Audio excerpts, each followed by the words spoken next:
माननीय मंत्री कला संस्कृति एवं युवा विभाग श्रीमती प्रोफेसर सुक्ता पांडे जी, माननीय मंत्री पर्यटन विभाग श्री सुनील कुमार पिंटू जी, स्थानीय विधायक श्री नितिन नवीन जी, म्यूजियम एसोसिएशन ऑफ इंडिया के अध्यक्ष श्री पीके शर्मा जी, हमारे प्रधान सचिव श्री अंजलि कुमार सिंह जी, पर्यटन विभाग के प्रधान सचिव श्री दीपक कुमार जी,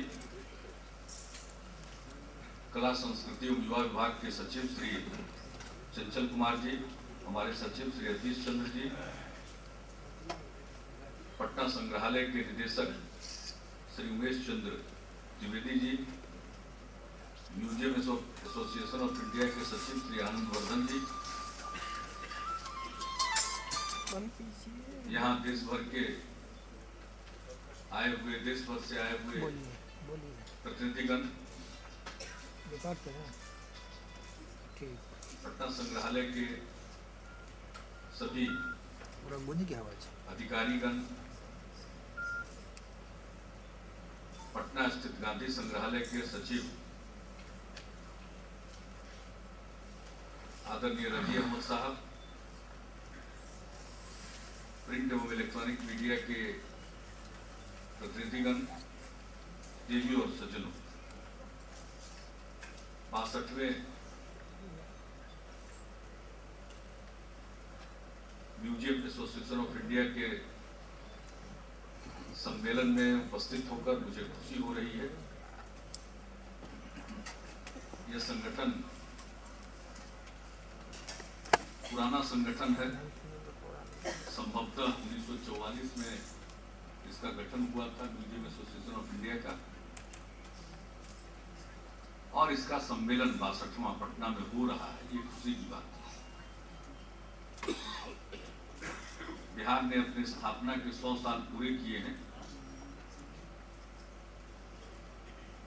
और 2012 में ही बहुत ही धूमधाम से शताब्दी समारोह का आयोजन किया गया था और इसी वर्ष में म्यूजियम एसोसिएशन ऑफ इंडिया का भी सम्मेलन यहाँ हो रहा है। इससे मुझे और खुशी। आपको मालूम है और मंच से अभी बताया गया, बिहार में हम लोगों ने विरासत पर ध्यान दिया है और संग्रहालयों पर ध्यान दिया और आप सब संग्रहालय से जुड़े विशेषज्ञ हैं। किन्हीं का काम कंजर्वेशन में है,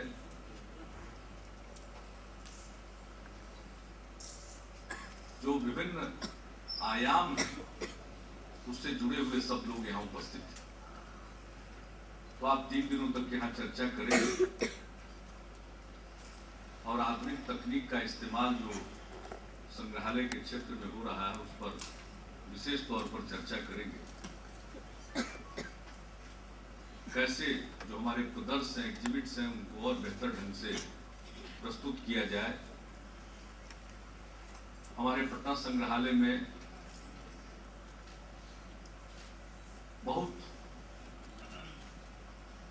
सारी चीजें हैं जिनको दिखा पाना, डिस्प्ले कर पाना संभव नहीं हो रहा और है भी तो एक एक कमरे में अनेक चीजों को रखना पड़ा। ये जो बिहार आज कहलाता है, ये तो 2500 साल पुराना एक विकसित सत्ता का केंद्र था और ज्ञान का भी केंद्र था। तो इस पूरे इलाके में तो अनेक चीजें, मुझे 3 साल पहले जाने का मौका मिला गया जिले में कूटबिहार नाम का। वहीं से जो मूर्तियां निकली, एक छोटे हिस्से की खुदाई करा के वहाँ के जो जमींदार थे, साहू परिवार, उन लोगों ने कुछ खुदाई की और उसी से जो कुछ भी निकला वो देश के बाहर भी म्यूजियम की शोभा बढ़ा रहे हैं और देश के अंदर भी शोभा बढ़ा रहे हैं। और हमारे प्रदेश में जो ये म्यूजियम है, जो अपने आप में एक पुराना और बहुत ही प्रतिष्ठित म्यूजियम है, 1917 में जिसकी स्थापना हुई और मुझे बताया गया है कि इस भवन का उद्घाटन 1929 में, लेकिन म्यूजियम की स्थापना 1917 में हो गई थी, तो यहाँ भी वो रखे गए। मैं वहां खुद गया देखने, बेशकीमती मूर्तियां। एक बार इसी संग्रहालय से मूर्तियों की चोरी हो गई हम लोगों के कार्यकाल में। बड़ी समस्या और बड़े करीने से ये जो होते हैं मूर्तियों के चोर, इसका तो खूब बड़ा मार्केट है, अंतरराष्ट्रीय नेटवर्क है। ये अमूल्य चीजें हैं, धरोहर हैं, तो इसकी कीमत भी उसी तरह से मिलती है। तो तुरंत सख्त कार्रवाई हुई और हमने मामले को सीबीआई को सौंप दिया और बहुत कम समय में मूर्तियां बरामद हो। और मूर्तियों को उठाकर ले जाने का भी जो उनका तरीका था, एक जूट बैग में ले जा रहे थे, तो 17-18 मूर्तियां गायब हुई थी, 17 बरामद हो गई। एक छोटी मूर्ति थी, बरामद नहीं हो सकती, तो समझ में लोगों के ये आया कि इस जूट के बैग में एक छेद था, संभव उसी से कहीं गिर गया। तो 17 मूर्तियां बरामद हो गई और पता चला कि सब मूर्तियां कुचबिहार से निकली। तो मेरी बड़ी दिलचस्पी थी, मैं वहां गया और हमने देखा कि वो तो पड़ा हुआ अमाउंट अभी वहां है, हमने लिखा पढ़ी भी की, न जाने और क्या क्या निकला। तो ऐसा लगता है कि उन दिनों वो जरूर वर्कशॉप रहा होगा। तो यहाँ तो अनेक चीजें हैं, गांव-गांव से मूर्तियां निकलती हैं, कुछ खंडित प्रतिमाएं निकलती हैं, तुरंत उस पर चंदन टीका लगा करके लोग पूजा करना शुरू करते हैं। हम कितनी बार देखते हैं, जाकर के देखते हैं तो हमको लगता है कि जरूर ये भगवान बुद्ध की प्रतिमा होगी, लेकिन उसका पूजा पाठ लोग कर रहे हैं। तो चारों तरफ फैली हुई, एक नहीं अनेक जगह बड़ी समृद्ध विरासत, बहुत चीजें निकाली नहीं गई, चीजों को ठीक ढंग से रखा नहीं गया। तो इसलिए बिहार में अनेक जगहों पर म्यूजियम स्थापना का विचार है। अभी कुछ ही समय पहले हम चौसा गए थे। अब चौसा का जो टेराकोटा का काम है वो तो बड़ा मशहूर है, खास करके महिलाओं की जो केश सज्जा है वो तो अद्भुत है टेराकोटा की मूर्तियों में। और वही वो चौसा की चीजें, बक्सर चौसा है, यहाँ से कोई 130-140 किलोमीटर, यहाँ से 150 किलोमीटर होगा, तो उसके बाद तो यूपी ही शुरू हो जाता है। वहां भी जाने का मौका मिला, हमने देखा ये तो अद्भुत जगह है। और इस तरह की न जाने जगह कितनी। बिहार में हम मधुबनी जिले में गए थे,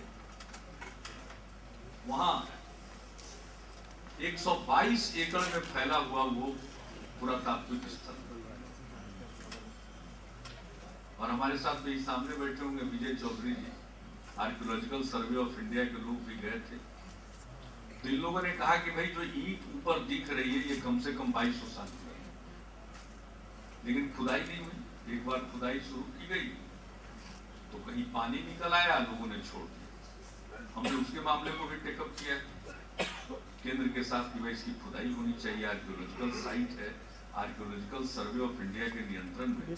और वहां के बारे में गाथा विचित्र है, वो अभी तक उसकी रीतें सुरक्षित हैं, इसलिए कि वहां के बारे में किंवदंती है और वहां ये प्रचलित है कि भाई ये जो पूरा कैंपस और क्यों 122 एकड़ में फैला हुआ है, तो उसके बारे में है कि यहाँ अगर सांप और नेवला दोनों साथ रहते हैं, झगड़ा नहीं करते, लोगों को अगर भूत प्रेत का डर लग रहा हो बाहर से तो दौड़ करके पहुंच जाते हैं उसके अंदर, तो सब डर भाग जाता है। तरह तरह की कहानियां उस जगह के बारे में प्रचलित है। और यह भी प्रचलित है कि भाई यहाँ का कोई ईंट नहीं हटाता, अगर ईंट हटाएगा तो उसको सपना आता है कि तुमने गलत काम किया है, ईंट जाकर वहीं वापस रखो। अगर ऐसा नहीं करता है तो उसके घर में कुछ न कुछ अनर्थ हो जाता है। तो ये किंवदंतियां वहां प्रचलित है। वहीं रह करके अगल बगल आस पास के लोगों से पूछते रहे और हमने कुछ जानकारी प्राप्त की। मेरी बड़ी दिलचस्पी, भाई एक से एक जगह है तो चारों तरफ फैला हुआ। मैं नहीं जानता हूं इतना ज्यादा इतनी सघनता किसी और इलाके में होगी। यहाँ स्वाभाविक है 2500 साल पहले का इस इलाके का जो इतिहास है, पूरे देश का इतिहास है, देश का ही नहीं पूरे मानव सभ्यता का इतिहास है। अभी हाल में हमको पाकिस्तान जाने का मौका मिला तो हम वहां मोहनजोदड़ो देखने गए, इंडस वैली सिविलाइजेशन का जो सेंटर है। और इसके बाद हमारी दिलचस्पी थी तक्षशिला में, तो तक्षशिला भी देखने गए। लेकिन मुझे जो चीज अच्छी लगी वो ये लगी कि भाई वहां जो म्यूजियम है तक्षशिला, छोटा सा म्यूजियम, लेकिन चीजों को बेहतरीन ढंग से रखा गया। मुझे बड़ी खुशी हुई। मैंने वहां के क्यूरेटर साहब को तो बहुत धन्यवाद दिया, बहुत धन्यवाद दिया। और यही नहीं, जो बताने वाले लोग थे वो हर चीज को ठीक से ढंग से बता रहे। वहां के क्यूरेटर भी पूरे तौर पर जानकार थे, उन्होंने बताया। अब भगवान बुद्ध की प्रतिमा मिली है, हम फिर ऊपर गए तो वहां पर भी जो बताने वाले लोग थे, रिसर्च स्कॉलर थे, वो सब ठीक से सारी बातों को बता रहे थे, भगवान बुद्ध के बारे में बता रहे थे। अगर कोई मुद्रा, उन्होंने कहा भूमि स्पर्श मुद्रा है, हम यूं ही इग्नोरेंट बन रहे थे कि देखे बताते हैं लोग, तो मुझको लगा कि बता रहे। तो हम तो एक इंप्रेशन लेकर लौटे कि भाई वहां के म्यूजियम का आप टीम रख रखाव बहुत अच्छा है। और क्यूरेटर साहब की हमने प्रशंसा भी की और हमने कहा भी है और युवा विभाग को कि भाई वो क्यूरेटर, और संयोग से जो मंत्री है कला संस्कृति को, वो भी हमारे साथ थी पाकिस्तान के दौरे पर। इन्होंने खुद भी देखा कि कभी क्यूरेटर साहब को बुलाइए। तो हम तो एक क्यूरेटर को बुलाने के लिए कह रहे थे, यहाँ तो देखा कि आपने पूरे देश भर के विशेषज्ञों को बुला लिया, जिसमें एक से एक जानकार और सभी लोग होंगे। तो इसका कुछ फायदा उठाइए। यहाँ भी कैसे बढ़िया ढंग से किसी चीज को रखा जाता है। तो मैंने जो जिक्र किया, यहाँ चीजें बहुत है, जगह छोटी है, उसको एग्जिबिट करने का तरीका ठीक नहीं, इसलिए हम एक अंतर्राष्ट्रीय स्तर का म्यूजियम बना रहे। उसका नाम हमने बिहार म्यूजियम किया। लॉर्ड्स कंसल्टेंट, हमारे concept consultant, Lord cultural resources, वो हमारे कंसेप्ट कंसल्टेंट हैं। और फिर उसके कैसा बने भवन, उसके आर्किटेक्चर के लिए हम लोगों ने चुना है माकी एंड एसोसिएट्स, जापान की जो प्रतिष्ठित कंपनी है। अब बीपीआर वगैरह होगा तो काम होगा तो भी अंतर्राष्ट्रीय स्तर के ही लोग आएंगे निर्माण कार्य करने वाले। टाइम लाइन तय कर दिया गया है। 22 मार्च को हम बिहार का स्थापना दिवस मनाते हैं और हमने तय कर दिया है कि 22 मार्च 2015 को बिहार म्यूजियम का उद्घाटन होगा।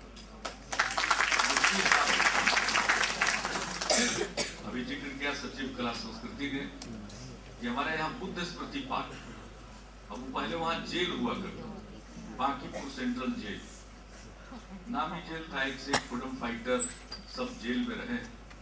लेकिन अब वो रेलवे स्टेशन के पास है, बहुत भीड़ वाली जगह है, तो जेल वहां रखना दिक्कत हो रहा था। तो सरकार ने फैसला कभी लिया इसको थोड़ा हटकर, वो भी अब हटकर क्या, वो शहर का हिस्सा ही है, एक दूसरी जगह वो स्थानांतरित हो गया।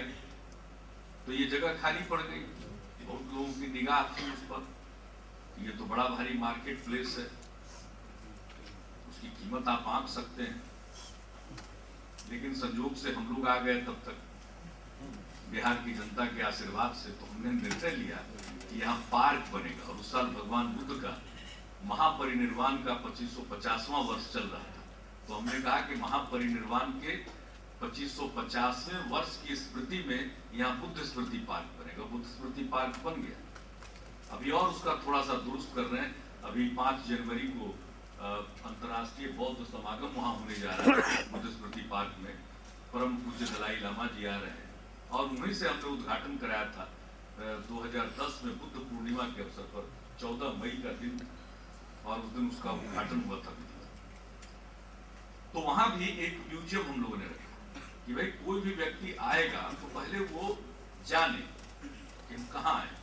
भगवान बुद्ध के बारे में जानना चाहता तो उनके लाइफ के बारे में, उनके टीचिंग्स के बारे में कुछ जाने, कुछ मुख्य बातों को जान ले। तो उस तरह का एक म्यूजियम, वहां से होकर वो अंदर जाएंगे। वहां बोधि वृक्ष लगा है, बोध गया का एक सैपलिंग और एक अनुराधापुरम से लाकर लगाया, और दोनों के बीच में जो कैनोपी इमर्ज करेगा तो उसके बीच में एक भगवान बुद्ध की प्रस्तर प्रतिमा, वो तो अभी 4 तारीख को लग रही है, उसका भी अनावरण करेंगे परम पूज्य दलाई लामा जी। और मेडिटेशन सेंटर वहां बना है। और फिर जो स्तूप है, करुणा स्तूप, पाटलिपुत्र करुणा स्तूप, उसमें 6 देशों से मांग करके 6 स्थानों पर भगवान बुद्ध के रिलिक्स रखे गए। तो लोग आएंगे, देखेंगे। तो वहां पर भी जो म्यूजियम, जहां से होकर जाएंगे अंदर देखेंगे, तो उस म्यूजियम का भी निर्माण कार्य चल रहा, उसमें भी उसको भी हम लोग पूरा करेंगे। तो म्यूजियम पर पूरा जोर है। हमको कुछ आता नहीं है, ऐसी दिलचस्पी हो गई। किसी ने पूछा बिहार की पूंजी क्या है, मैंने जवाब दे दिया कि बिहार की पूंजी बिहार के लोग हैं, बिहार की मिट्टी है और हमारी विरासत है।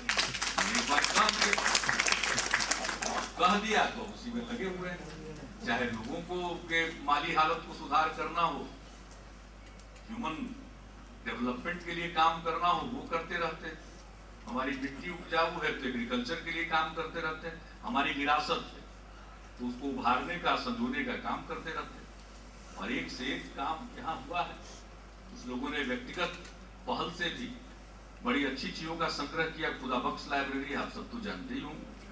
अभी 2 दिन पहले हमको जाने का मौका मिला, देहात में है गोपाल नारायण सिंह संग्रहालय और पुस्तकालय, वहां गए। अद्भुत चीजें, एक से एक चीजों का संग्रह है। तो उसके बारे में हमने निर्णय लिया है कि भाई इसको भी ठीक ढंग से करेंगे, इसका अधिग्रहण करके। तो यहाँ तो जहां जाइए वहीं विरासत ही विरासत है, तो हम उनको संजोकर रखेंगे, ये हमारा दायित्व है। आने वाली पीढ़ी को मालूम होना चाहिए। बहुत लोग हमारे यहाँ चिंतित रहते थे कि भाई बिहार बंट गया, सारा खान खदान झारखंड में चला गया, अब बिहार का क्या होगा, यहाँ तो सिर्फ बाढ़ है। तो बड़ी परेशानी में थे लोग आज से 12 साल पहले। तो हमने कहा कि भाई खान खदान भले ही चला गया हो झारखंड, लेकिन विरासत हमारे साथ है। बोध गया यहाँ है, राजगीर यहाँ है, नालंदा यहाँ है, वैशाली यहाँ है, विक्रमशिला यहाँ है, पाटलिपुत्र यहाँ है, सब चीज यहाँ। और उसी को केंद्र में बना रख हम लोग इन चीजों को करने की कोशिश और संजोने की कोशिश, चाहे वो प्राग ऐतिहासिक काल के हो, ऐतिहासिक प्राचीन इतिहास काल के हो, मेडिएवल हिस्ट्री के दौर के हो, मॉडर्न हिस्ट्री के दौर के हो, हर चीज को हम संभालने की कोशिश। अब ये जो पाटलिपुत्र कभी कहलाता था, कभी पाटलिकामा कहलाता था, कभी अजीमाबाद कहलाता था, तो उस अजीमाबाद में भी बहुत सारी ऐसी चीजें हैं जिसको हमें रखना है आने वाली पीढ़ी के, जो विभिन्न दौर में ये शहर गुजरा, यहाँ की जो आबादी गुजरी, हर चीज के लिए गुरु करते हैं। और फिर देश आजाद हुआ तो हमारे राष्ट्रपिता, तो यहाँ का मैदान है, पटना में जितना बड़ा मैदान है, पहले लॉन कहलाता था, बाद में उसका नाम हुआ गांधी मैदान। 65 एकड़ का वो लॉन। किसी भी शहर में इतना बड़ा लॉन, इतना बड़ा मैदान बीच शहर में नहीं। ये हमारे पटना में है। अब वहां पर हम बापू की मूर्ति लगा रहे हैं, 65 फीट ऊंचा मूर्ति। दुनिया में गांधी जी की सबसे ऊंची प्रतिमा लगा रहे हैं। तो ये नहीं है कि सिर्फ हम मॉडल को ही कह रहे हैं किसी का खाली खुदाई करो। आज जो हमारे सामने हमारे प्रेरणा और आदर्श के जो व्यक्तित्व हैं, उनको भी हम साथ रखना चाहते हैं। यानी चाणक्य हो, चंद्रगुप्त हो, यहाँ चाणक्य लॉ यूनिवर्सिटी हमने बनाया, तो उसके वाइस चांसलर साहब ने पूछा कि चाणक्य का नाम क्यों दे दिए साहब? लॉ यूनिवर्सिटी और चाणक्य का नाम तुमने कहा तो चाणक्य की तो पहली शासन व्यवस्था की नींव रखी, और जो रूल ऑफ एग्जीक्यूटिव बिजनेस कहते हैं जिसके आधार पर शासन चलता है, ये पहला रूल ऑफ एग्जीक्यूटिव बिजनेस किसने बनाया? तो चाणक्य का संबंध राज व्यवस्था, राजकाज कैसे चले, अर्थशास्त्र से सिर्फ उनको देखने की जरूरत नहीं, पूरी शासन व्यवस्था। और यहाँ बनाया हम लोगों ने institute of management, Chandragupta institute of management बनाया। सबका ही मैनेजमेंट से चंद्रगुप्त का क्या रिश्ता? तो बहुत बड़े साम्राज्य के स्थापक थे, मौर्य साम्राज्य के, तो उनको मैनेजमेंट से क्या मतलब? हो तो राजा से। तो हमने कहा उनसे बड़ा मैनेजर कौन हो सकता है? एक तो उनमें खासियत थी कि चाणक्य ने उनको ढूंढ निकाला, और उनमें इतनी खासियत थी कि चाणक्य जैसे महाप्रकांड विद्वान को स्थिर रखे, कंटेन करके रखे। नहीं तो विद्वान लोगों का क्या काम है? बात बात में गुस्सा हो जाते हैं, होते हैं कि नहीं गुस्सा? जो विद्वान लोग वो गुस्सा भी हो जाते हैं, तो उनको संभाल कर रखना ये कोई मामूली कला नहीं है। ये कला चंद्रगुप्त में थी, चाणक्य को कोई गुस्सा नहीं होने दिया। तो इसलिए हमने देखा कि इंस्टीट्यूट ऑफ मैनेजमेंट का नाम चंद्रगुप्त के नाम पर हो, तो चंद्रगुप्त इंस्टीट्यूट ऑफ मैनेजमेंट चल रहा है। तो यहाँ तो हम पुरानी चीजों से लेकर के आधुनिक तकनीक तक जोड़कर कोशिश कर रहे हैं कि बिहार की गाड़ी आगे बढ़े। और फिर से बिहार में आप लोग आए हैं, पहले तो बिहार आने के बारे में बता देते हैं, कौन जाता है, तो आप तो आ गए। अभी हमारे उप मुख्यमंत्री जी ने कहा कि इसको अजायब घर करते, तो अजूबी चीज जहाँ रहती है उसी को अजायब घर करते, तो जादू जैसा लगता होगा। हमने पूछा पर्यटन मंत्री से कि जादूगर क्या करता? उन्होंने कहा कि भाई ये तो पुरानी चीजें तो उनको जादू जैसी लगती होगी, इसे जादूगर कहते होंगे। अजूबी घर चीज इसको अजायब घर। तो आप लोगों को या देश भर के बहुत लोगों को लगता था कि भाई तो अजूबी जगह है बिहार। तो हम तो एक संग्रहालय की बात करते हैं, कुछ साल पहले पूरे बिहार को ही लोग समझते थे अजायब, जानना ही नहीं चाहते।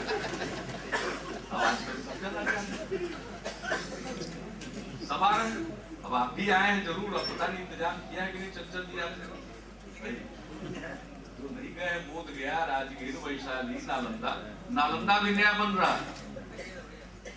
प्रोफेसर अमर्त्य सेन उसके पहले चांसलर हो चुके हैं, कई मीटिंगें हो चुकी, आ गए, वहां काम शुरू हो गया।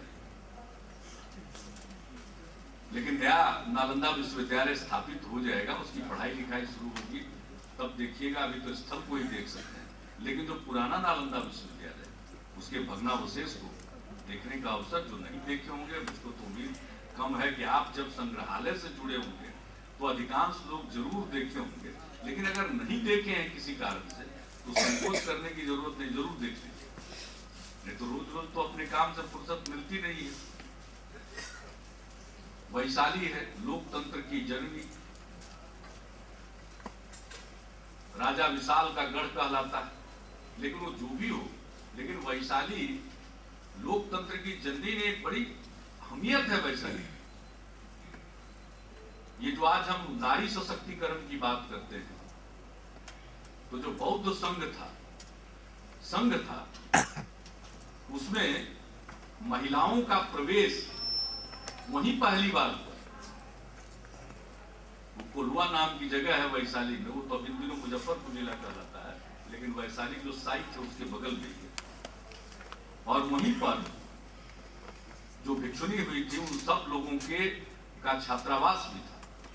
तो अद्भुत जगह है। ये सब बहुत ऐसी चीजें हैं जिसको देखना चाहिए, और उसी में से कुछ चीजों को निकाल कर हम प्रदर्शित करते हैं और उसी संग्रहालय कहते हैं। तो पहले लोग संग्रहालय जाते हैं, फिर साइट पर जाते हैं। अगर ठीक से चीजें रखी रहें, लोगों को मालूम हो जाए, और फिर वो स्थल पर जाएं, तो आत्मसात करते हैं, अपने इतिहास के बारे में जानते हैं, और यह व्यक्तित्व के विकास में सहायक होता है।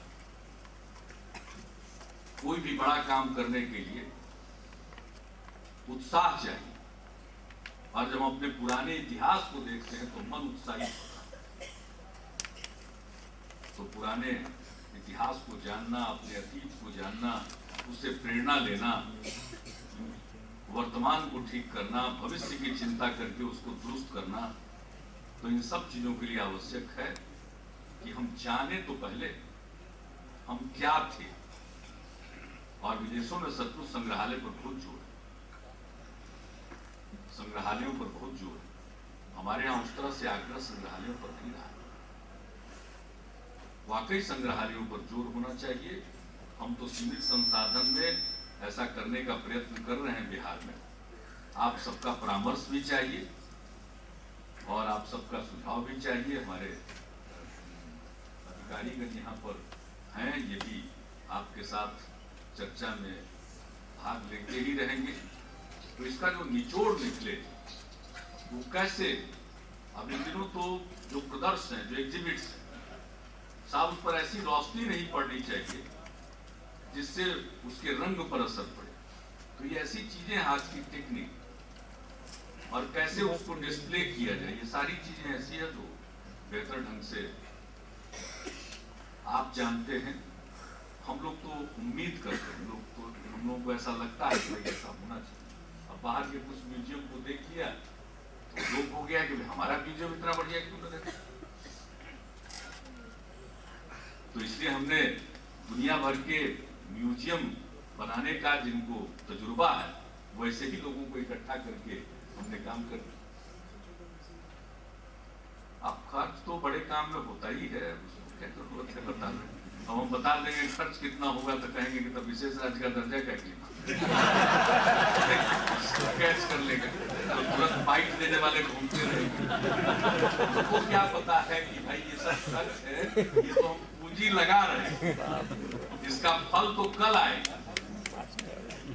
हम कभी कभी सोचते हैं कि अगले बारों में क्या करें, हम ये सुनना नहीं चाहते। रहे या न रहे, आने वाली पीढ़ी कहे कि नहीं भाई इन लोगों ने कोशिश कर दिया, ये कोई जरूरी नहीं। कोशिश तो की, ईमानदार पहल तो की, इतना ही पर हम चाहते हैं।